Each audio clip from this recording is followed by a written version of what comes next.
Hello Alchemists, and welcome to Alkimi HQ in a sunny London for today's Lab Tech. Yeah, I'm here with everybody's favourite CTO, Chandru, and myself, Adam Chorley. Today we're going to take you through the roadmap for Q2.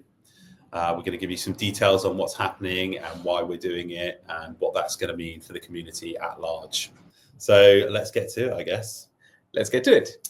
So the kind of first thing on the roadmap is around increasing token visibility. So we've spoken about it in the AMA last week, and in more general terms that we would like everybody to be able to see the number of transactions and the daily revenue that Alkimi is producing. And the best way to do that is obviously to get onto aggregate sites like DeFi Llama. So we will be making inroads into research to find a suitable layer one for us to do that on. Obviously, we have very high number of transactions at a very low cost. So that does kind of narrow down somewhat the search, and is why we won't be probably using Ethereum, because the transaction costs can be quite high. But we will be looking wider there are multiple layer ones that have very reduced fees compared to that, and also very high transaction speeds as well. That's very true. Alkimi is a very unique use case in that we have millions of transactions going through our exchange, which need to be notarized on a layer one. And integration with a layer one comes with its own advantages. Increased visibility for one.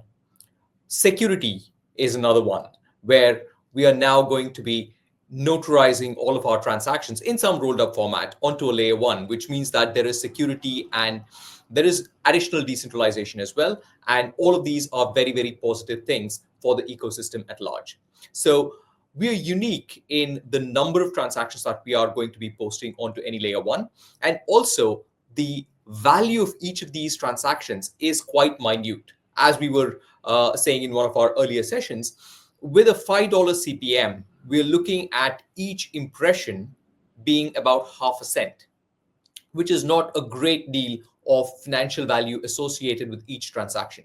So what that means is we need to have a very efficient roll-up mechanism associated with a layer one, where we are able to roll up several transactions in one go so that the cumulative value makes sense even after paying the associated gas fees. So these are very, very unique constraints that Alkimi brings to the board. And that is why the choice of the layer one is so important. Yeah, it's a constantly moving goalpost, really, in terms of what people are doing in terms of rolling transactions up. There's obviously ZK rollups have been around for a while. There is other layer ones that are also trying to roll up transactions as efficiently as possible. Obviously, things like blobs within the Ethereum network and others have also come to fruition in the last few months, quarters, probably, depending on which chain it is. But those are really the differentiating points between them that we've kind of got to consider and make sure that, for example, on Ethereum, there has been a blocking of a lot of blobs. They seem to have reached a capacity. And obviously us having low cost to those transactions means it's not worth us paying high gas fees to do that. But there are other networks that are also rolling out similar infrastructure across their networks. True. So yeah, this is a very interesting area of investigation that we've taken up, and we hope to communicate with you more about this in the short term. So we will be letting you know what our criteria has been, how we've selected a layer one, and what the next steps are. Great. I think that rounds that off. So shall we move on to a never-ending project, really? It's like the cathedral in Barcelona. But the Labs platform is always obviously being updated. It's something that the front-end team spend a lot of time on, making it look cool, easy to use, all of that sort of stuff. So there will be, again, some more enhancements coming down the track in Q2. So do you want to just cover off some of those? Absolutely. As you said, the Labs platform is there to stay, and that will keep on being upgraded. So there is every quarter you will see one bullet point which says labs, Alkimi Labs enhancements, because there is always an enhancement that is a scope for improvement, both on the front end and on the back end. So there are various things that we are doing, including looking at another KYC provider, because that has been a pain point for some. That's a topic that we need to address sooner rather than later, especially when we are looking at increased token visibility, which is very likely to bring new community members as well. And we don't want them to go through the pain of having to wait for BlockPass to approve them, or to tell them that, there are other information or documents to submit. These are processes that we want to do away with. KYC is a necessary evil, as we all know. We cannot do without KYC, but we need to spend enough time and effort to make sure that it's as efficient and as user-friendly as possible for new and existing community members. Yeah, it's become a slight bottleneck in onboarding new people due to it having a high failure rate, and then it having to be approved manually. But obviously that is not very seamless from a user experience perspective. So having a new KYC partner that is able to actually tell what's happening on someone's ID and ask them the right questions to get the answer to KYC them, I think will also reduce massively the operational overhead from the team, as well as making a much better experience for everybody. Absolutely. And there are other improvements as well on Alkimi Labs. We're looking at integrating new wallets as well, just for increased visibility. There are improvements that are happening on the back end to make it more efficient. We are looking at more features, which we will be talking about in the next few months as well. The groundwork is being laid for more extensibility, ensuring that more people are able to join Alkimi Labs, subscribe, join, and take a look at, what are the available options for staking? How do they then look at the rewards dashboards?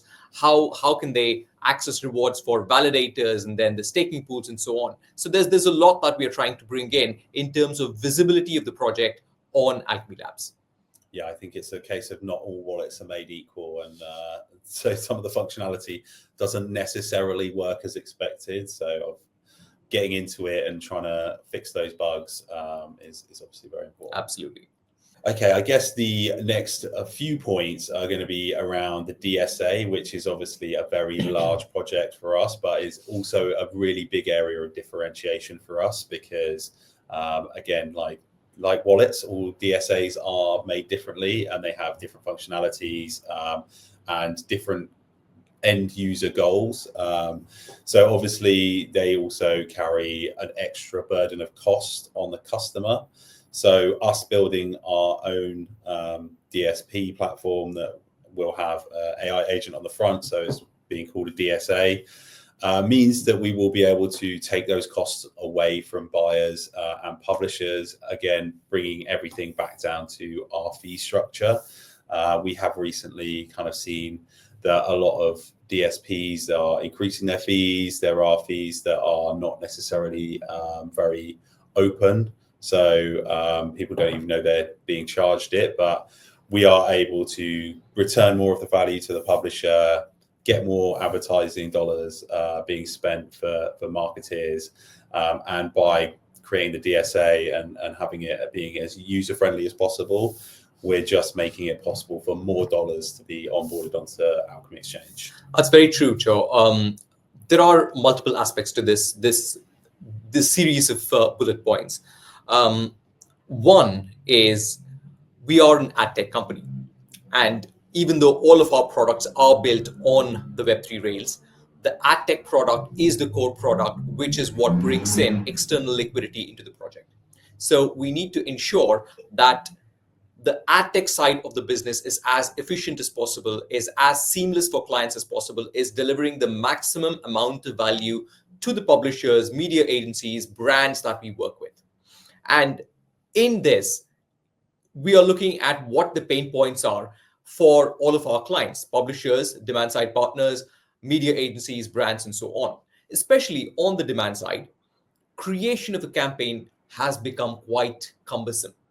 We know that there are quite a few DSPs who actually train their staff for months together in order to be able to create campaigns. We also know that there is a cost factor that you just spoke about, where there are a lot of hidden fees, the ad tech fees, that are being lost in the supply chain on the demand side as well. So while we operate as an exchange, there are a few efficient mechanisms that we can bring in by having our own DSP and then wrapping it up in a layer of AI, where we can remove any operational constraints as well. And in that, there's one part about designing, architecting, and developing the DSA. And there's another one about ensuring it goes live, ensuring that it is operational, it is then adopted by people that we work with, the clients that we work with. We get feedback from them as to what their pain points are, refine the DSA, make sure it's delivering value. So there's one part which is the development part, and the other part which is the adoption part, which we are looking at. So everything that we have put in the roadmap is to address both these parts, the development part, and also how do we use the developed DSA in order to drive adoption, in order to drive value, in order to make sure that the supply chain becomes more efficient. Yeah, and I think also the it's kind of artificial stickiness to create high barriers of entry to using an item, because it also means that there is a lot of sunken costs for those agencies.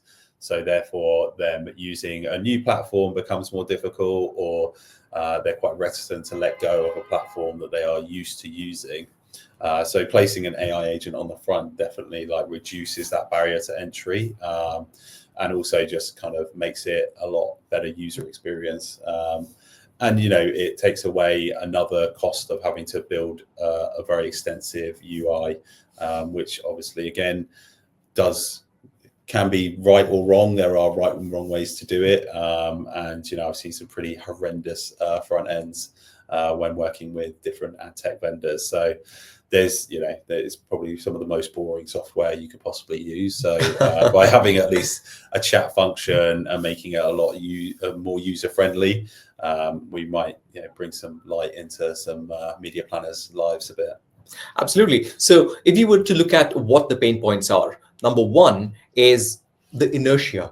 Why do I have to move on to another platform where I have to train myself, where I have to move all of my operations? And I'm talking about this from a media agency or a brand perspective. That's a very valid question. So, which is why we are aiming to make the DSA as seamless as possible. Now, this is very similar to how mobile phones evolved, where people started using smartphones, and then eventually, because everybody knew how to use a smartphone, there were a lot of apps that were developed using the smartphones. Similarly, now everybody knows how to use ChatGPT. And we've built a chat interface, which is not too dissimilar from the chat tools that are available in the market. And then you can interact with the chatbot, and then you can try and create a campaign without actually knowing what happens under the hood. And the tool is going to give you a draft campaign that you can then review very quickly and say, oh, yes, that's right. That's the budget that I entered. That's the target audience that I want. And it provides a complete media plan, which with a click of a button, you can then take it live. So it removes any stickiness where you have to understand the user experience, the UI, what are the options to provide, and hence all of that becomes very, very simple chat function that people are already used to. Yeah, your thoughts around smartphones there really took me back to sending text messages on a number keypad, which I think is about as low user experience as you can get. But yeah, I think I can't wait to show everybody what that looks like as well. It obviously has a very good name behind it, but the user interface is quite friendly, quite nice to use. And yeah, it'll be really interesting to see what people think of that. Absolutely. And also what we are working towards is what we refer to as a campaign visualization tool. So built into the DSA is a tool where you can upload your creatives, or you can interact with the DSA to create some example creatives. They may not be creatives that you want to take live, because that's again a feature that's available if people choose to do it. But what happens is when you upload your creatives, or when you ask the tool to generate creatives for your ad campaign, you can actually visualize how they look on certain publishers' websites that we work with, which is all available through the quick click of a button. So not only are you creating a campaign, but you would also be able to visualize how the campaign is seen from a user's perspective as well. Yeah, I think it's probably worth just like talking about how an RFP process works, just so that people understand how much is still done by humans in something that is called programmatic, which is slightly bizarre. But really, the actual CMO, the advertiser, to the agency, they have to come up with a brief that they then normally give to various like media owners or ad tech partners or their trading desk, and they have to give a response, which normally comes in the form of some slides with where they're planning to target, what they're planning to use to target people, all of those kind of things. That first part, we are able to ingest a media or an RFP to create a media plan, which they can then visualize what that might look like on those websites to get sign off from the CMO. That is now currently days of work, not just hours. So reducing that time between a CMO agreeing to do a campaign and getting a response about how that will look and where it's going to run and how it's going to be targeted, again, just increases the available kind of liquidity, I guess, across the Alkimi exchange. Absolutely. In fact, I was having this funny conversation with one of our sales team's guys. And my conversation was around how we want to build the DSA is when one of the sales agents is having a chat with a colleague from a media agency or a brand partner over a pint, they should be able to, within 2 minutes, create a campaign and show them how the campaign looks on a mobile phone. So all while having a pint of beer. We might need to include some sort of digital signature just so that there's no going back on it the next day. But most of the best deals are done in the pub. I did find that when I went in sales. So yeah, again, the less time you need to be planning, the more time you can spend with your client in the pub is not necessarily a bad thing. True. I'm not saying that the campaign should go live in a pub, but at least if we are able to show them how simple it is to create a campaign and how it looks like, then we've given them a very good reason to go back and say, yes, I want to go ahead with it. Yeah, but it could happen.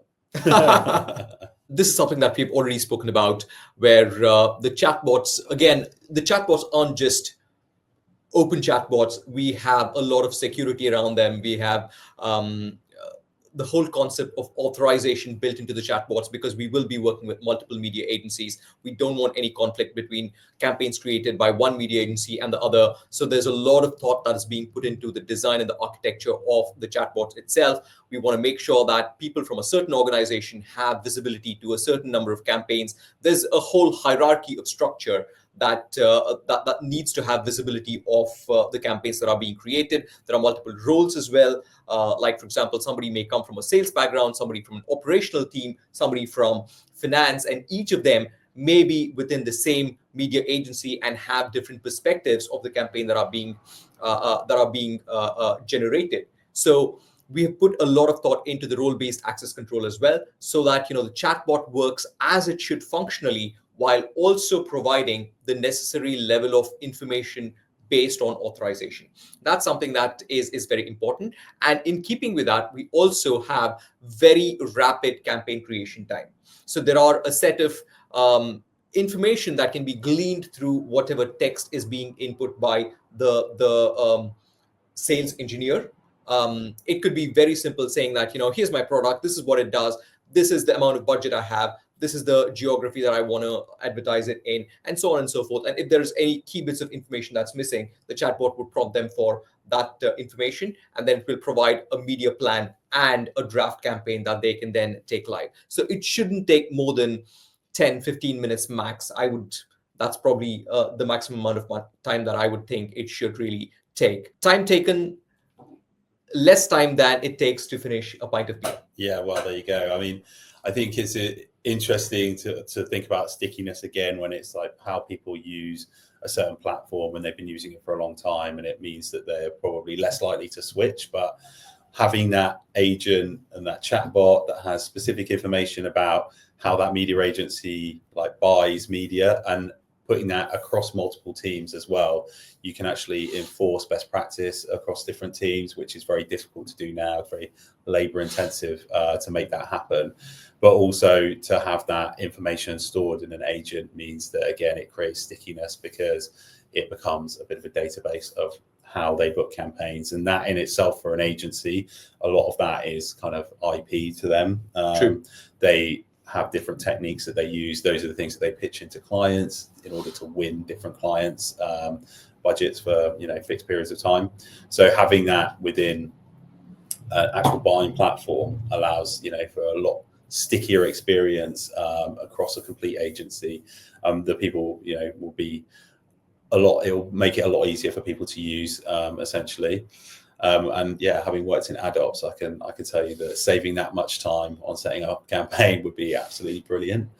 The amount of times you have to go through kind of line by line, and there might be hundreds of lines across multiple regions, across multiple ad formats. And we used to do that in an Excel file, which is not fun. So you're translating it from an Excel file. I was the person booking that, and then putting that into a booking system to set it live is a very long process. And there would often be times where small mistakes make a big difference. So I remember there was one time where I won't name the company that it happened at, but they, I think, added too many zeros. I think they might have, instead of number of impressions, put that in the dollars category. Oh. And there were people saying that they had spent hundreds of thousands, if not millions of dollars within the space of about 24 hours on people's platforms. Wow. So yeah, imagine unpicking that mess as an AdOps person. It's kind of crazy to think that those are kind of human error mistakes that will be eradicated by using an AI agent. Absolutely. The next one is regarding DSA ad formats. Use of DSA actually gives us another advantage, which is to be able to deliver campaigns based on very specific ad formats. And one of them is what we refer to as 100% share of screen. Chor, do you want to talk about that? Yeah, so one of the sort of more premium ways to buy inventory at the moment is you would go directly, or you would use a programmatic guaranteed deal, and then you would be able to do what are known as takeovers. So takeovers are essentially exactly what they sound, but you're taking over all of the ads on a single page. Normally they're done on kind of home pages or section home pages for very big campaigns, big advertisers, and are a lot more about awareness than necessarily direct responses. But also a lot of brands don't want to be seen next to their competitors. So very true. There are, for example, if you are a high-end fashion site, you might have multiple makeup brands who want to advertise at the same time, but they do not want to be seen next to each other. It obviously degrades the quality of that advertising in terms of what kind of outcomes it creates if there's 3 different mascaras on the same page, for example. So what we're able to do using the DSA, and because we have a direct connection all the way to the publisher, is to allow people to book 100% share of screen. So they will be booking all of the ads on a given page above the fold. Obviously, any ads that are reloaded later, it's very difficult for us to do that, although we are working on that, and that'll probably be an improvement in the future. Yeah. But essentially, we make it possible for people to sell takeovers on any single page to an individual user. You will also be able to target users, which is something you're not able to do when it is a more general takeover of a site, because it's any user at that point. Whereas having targetable data on top of that is something that is very unique that we'll be able to offer. So yeah, it essentially makes it a lot better for any advertiser, because they know they have a unique share of voice within a single page, which is obviously very important for getting their brand message across. People may have seen through the Labs platform and doing the brand uplift study that we have been working with a crypto advertiser. We're speaking to quite a lot more. And one thing that they're very interested in is obviously crypto publisher sites. So there's, a growing, burgeoning industry in crypto publishing. There's not kind of a lot of them. One thing that we have found is that they are very Web3 and not so much Web2, which actually suits us and maybe not traditional ad tech partners, because they're talking to them about kind of a legacy way of doing things. But we are also kind of helping them understand how to monetize their sites better, using things like programmatic advertising, and the way that we do it over the kind of way that other partners might do it. We've also found that certain platforms don't necessarily allow crypto advertising. So they might have even integrated these partners before, think that programmatic doesn't work because they're actually being blocked from either the DSP side or the SSP side, because of certain regulations that they think they may or may not need to adhere to. I know Google has allowed, I think, wallets, but that is a very limited group of crypto advertisers. So yeah, we want to help crypto publishers. So again, if anyone's watching, to actually help monetize their sites better in a more efficient fashion. And we do have both traditional advertisers, but also kind of crypto advertisers who want to reach an audience across, kind of display media and also some video, if anyone's got that. So we are helping onboard those, and gaming as well is quite closely linked in terms of audiences to crypto publishers and crypto enthusiasts. So we are, again, working with more gaming partners to help them monetize what can be very interesting different inventory. So there's kind of in-app, which is very normal from a display perspective. But there is also kind of metaverse stuff, which has billboards and things like that, which are not necessarily normal format sizes, which does make them more difficult to sell. We have also worked out ways of sort of injecting normal format sizes into those. So there's lots of different ways that we can help both gaming and crypto publishers actually get way more revenue from their sites than just kind of selling sponsorships and things like that. We've seen that kind of, which is actually a very kind of Web 1 way of selling, weirdly. But yeah, that it has tended to be how most of those sites will monetize, which is a very labor intensive. It's very like one-to-one relationships. It's not very scalable. So by working with us programmatically, they're able to reach more advertisers and get more revenue. Wonderful. I know that there is a lot of inefficiency in terms of payment terms. What are the payment terms? What is the problem that we're trying to solve? Publishers are very good at creating content and getting people to look at that content. They are less good at the advertising side necessarily, and kind of making sure they're getting paid on time, making sure that their ad tech partners are providing the best value possible. Some of that is obviously not their fault because it is intentionally opaque, is probably the nicest way I could put it. But essentially what you're seeing is a lot of publishers are having to cut staff in a lot of places because they're not creating enough yield from their inventory that they do have, which is not good for anybody. You know, quality journalism needs money to pay for journalists to be professionals, to have impartial kind of views on things. And I think the one area that has been sorely lacking is actually the payment terms that are provided. So there is a kind of industry standard, which is 90-day invoicing, can be 60 days sometimes, but that is also post-campaign. So the first impression might be served on the first day of the month. The campaign might finish at the end of the month, and then you would have to wait another 60 days beyond that to get paid, which, if you're trying to run a business, makes life quite difficult. The cash flow becomes quite tight. There are various reasons for that. It can be forced by the agency, or it could be the advertiser and the way that they pay the agency, who can then only pay the inventory. Whatever it is, it makes liquidity within the market quite low. And basically, the kind of end result is the publisher who eats last ends up having to wait longer for their money. And this, like I said, causes a lot of cash flow issues within those kind of businesses. Even big publishers and content creators have that problem. So what we are looking to do is reduce those payments down. So for that period of 60 days, publishers will be able to get paid sooner. The fee off the back of that will change. And we're kind of working out with publishers what the best way for that to be charged is.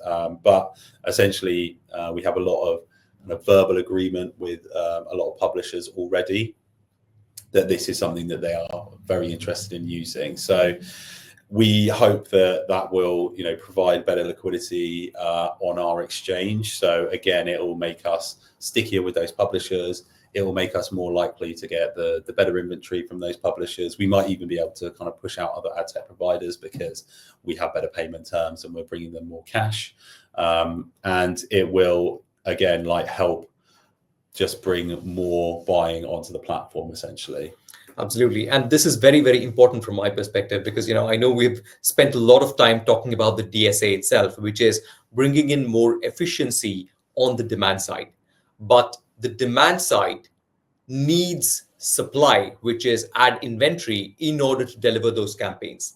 And quality inventory is essential for us to be able to deliver quality campaigns, which bring in a lot of liquidity into the ecosystem. So one way of bringing in quality inventory is to address the biggest problem that exists on the supply side, which is payment terms. Yeah. So I very much see how we can make a difference on both the demand side and on the supply side by addressing two of the biggest issues on either side. Yeah, and I think this is another area where being a blockchain-based business actually makes us a lot more efficient and a lot better, because all of this can also be done programmatically, I guess is another form of programmatic, but on chain. And essentially people will be able to decide when they want to take their revenue, what the reduction in the fee might be, or and not have to use a load of people in a finance team. I'm sure my CFO would be very happy about that. But essentially, it will reduce an operational overhead for businesses. Correct. Because they don't need to have an invoicing process. They can see all the way on chain from the advertiser what they bid to what landed on page to what they're getting paid as a complete set of data. True. Which is just impossible for anybody to do right now because of the number of intermediaries and the general fees that are taken, and actually bid shading, things like that go on. So that complete auditability is now also available from a finance perspective, and they'll be able to see exactly who spent on their sites and how much fee was taken in the middle. True.